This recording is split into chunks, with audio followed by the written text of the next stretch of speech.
Hello everyone, Rajasthan polity के एक और नई क्लास में आप सभी का स्वागत है। अपन बात कर रहे थे राजस्थान के आयोगों के बारे में। लास्ट क्लास में अपन ने देखा था आरपीएससी के बारे में। आज अपन बात करने वाले हैं मानवाधिकार आयोग के बारे में। मानवाधिकार आयोग का गठन कब किया गया राजस्थान के अंदर से, साथ में इसमें इसकी संरचना कैसी होती है, ये सारी चीज़ें अपन देखेंगे। सबसे पहले अपन बात कर लेते हैं ये संस्था कैसी है, कैसी बॉडी है, उन्हीं के बारे में बात करेंगे। मानवाधिकार आयोग के बारे में बात करें ना, तो याद रखना ये कैसी है, साविधिक है। साविधिक, या फिर आपसे पूछे तो नाम आ जाता है वैधानिक। वैधानिक संस्था मानी जाती है। दूसरा बात करें तो इसकी प्रकृति कैसी है। प्रकृति भी आपसे पूछा जा सकता है, तो प्रकृति याद रखना सलाहकारी है। कैसी है, सलाहकारी इसकी प्रकृति मानी जाती है। तो अब बात करते हैं राजस्थान के अंदर इसकी स्थापना कब की गई, तो यहाँ पर लिखो स्थापना। जब स्थापना का जिक्र होता है तो आपको क्या बताना है, 18 जनवरी का समय आता है। 18 जनवरी कब, 1999 के अंदर से इसकी स्थापना की जाती है राजस्थान के अंदर। अब बात करें इसका संवैधानिक ढांचा कैसा है वो देखते हैं। तो अपन बात करेंगे अब इसके बारे में, किसके बारे में, संवैधानिक स्थिति। संवैधानिक स्थिति मेन चीज़ें हैं ना, वही चीज़ें पर पढ़ने वाले हैं गाइज। जब संवैधानिक स्थिति का जिक्र होता है तो इसको मानव अधिकार संरक्षण अधिनियम 1993 के अध्याय 5 के तहत रखा गया है भारतीय संविधान के अंदर से। तो ये चीज़ भी लिखो आप यहाँ पर, मानव अधिकार, मानव अधिकार संरक्षण अधिनियम कब, 1993 के अध्याय 5 के तहत इसको रखा गया है भारतीय संविधान के अंदर से। अब बात करते हैं इसकी संरचना कैसी है, तो यहाँ पर लिखो संरचना।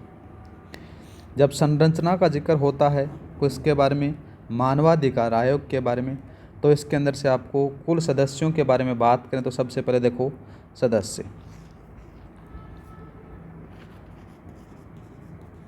सदस्यों का जिक्र होता है तो आपको 3 देखने को मिलेंगे, जिसके अंदर से एक अध्यक्ष हो जाता है और 2 सदस्य होते हैं। ये एक अध्यक्ष होता है। इस प्रकार से ये बॉडी बनती है। वर्तमान स्वरूप के बारे में बात करें तो वर्तमान स्वरूप के अंदर से आपको अध्यक्ष कौन देखने को मिलेंगे, इनके राज्यपाल के द्वारा इनका चयन किया जाता है। तो नाम याद रखना, नाम आता है श्री गंगाराम मूलचंदानी, ये इसके अध्यक्ष आ जाते हैं। सदस्यों के अंदर से बात करें तो एक और नाम याद रखना, क्या नाम आएगा, श्री अशोक गुप्ता का।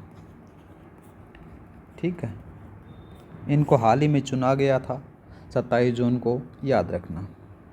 जब राज्यपाल की परामर्श के आधार पर नियुक्ति समिति और परामर्श के ऊपर अध्यक्ष मुख्यमंत्री रहता है। सदस्यों के अंदर से बात करें तो विधानसभा अध्यक्ष हो गया, राज्य का गृह मंत्री हो गया, विधानसभा के विपक्ष का नेता माना जा सकता है, या फिर विधान परिषद का सभापति, या फिर विधान परिषद के विपक्ष का नेता हो सकता है। अब बात करते हैं इनका कार्यकाल के बारे में, तो हेडिंग डालो कार्यकाल। कार्यकाल का जब जिक्र करें तो आपसे पूछा जा सकता है, कार्यकाल में आपको क्या लिखोगे, 70 वर्ष अथवा 3 वर्ष, इन दोनों में से कोई भी जो पहले होगा उसको फॉलो किया जाएगा। अब बात करते हैं त्यागपत्र किसको देता है, पदमुक्तों के बारे में।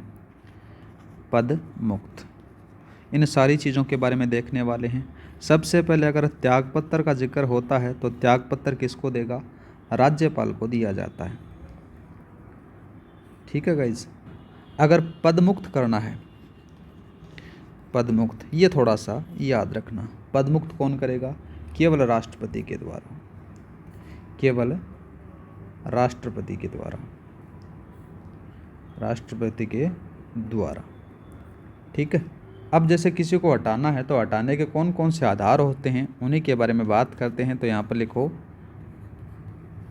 हटाने के आधार। हटाने के आधारों के बारे में बात करें तो गाइस कौन कौन सी चीज़ें आपको देखने को मिलेंगी। पहला तो आ जाता है दिवालिया होने पर, दिवालिया होने पर हटा सकते हैं। दूसरा बात करें तो दूसरा आ जाता है गाइस कि कार्यकाल के दौरान लाभ का पद ग्रहण कर लेना, तब भी हटा सकते हैं। ठीक है, ये लिखो यहाँ पर, कार्यकाल के दौरान लाभ का पद ग्रहण करने पर भी हटा सकते हैं। 2 हो गए, तीसरा और लिख लेते हैं फिर इसी के साथ में। अगर किसी के साथ में शारीरिक और मानसिक दुर्बलता के कारण निर्वहन हो जाता है, तो निर्वहन के कारण में असक्षम होता है, तो उसको भी हटा सकते हैं। यहाँ पर लिखो मानसिक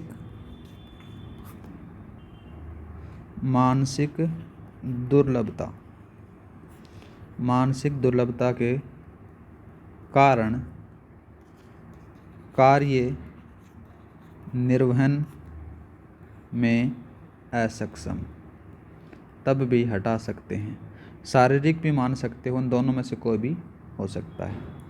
या फिर बात करें चौथा, अपराध में दोषी सिद्ध होने पर, अपराध में